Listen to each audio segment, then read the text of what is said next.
Hi, this is Kelsey Mays for Cars.com, and this is the redesigned 2008 Toyota Land Cruiser. Now, in our other video, we took you through an overview of the interior and talked about how it drives. Here we're going to talk about seating and cargo. Now, the Land Cruiser seats up to 8, 2 up front, 3 in the second row, 3 in the third row. The front seats have the regular complement of power adjustments.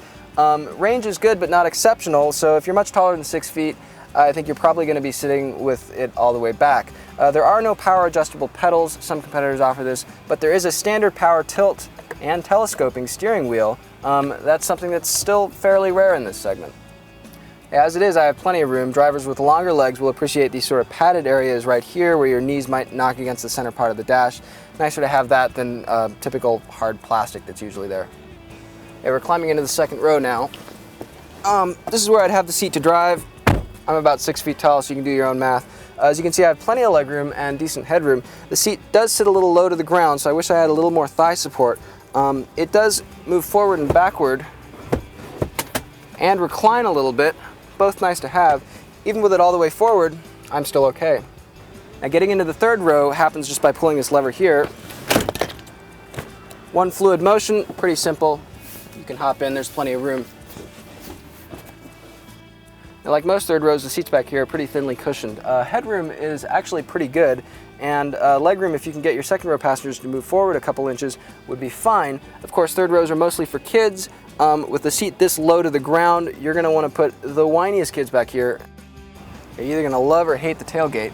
It opens up in 2 separate sections, above and below. It doesn't have a power-operated top section like the related Lexus LX 570 does.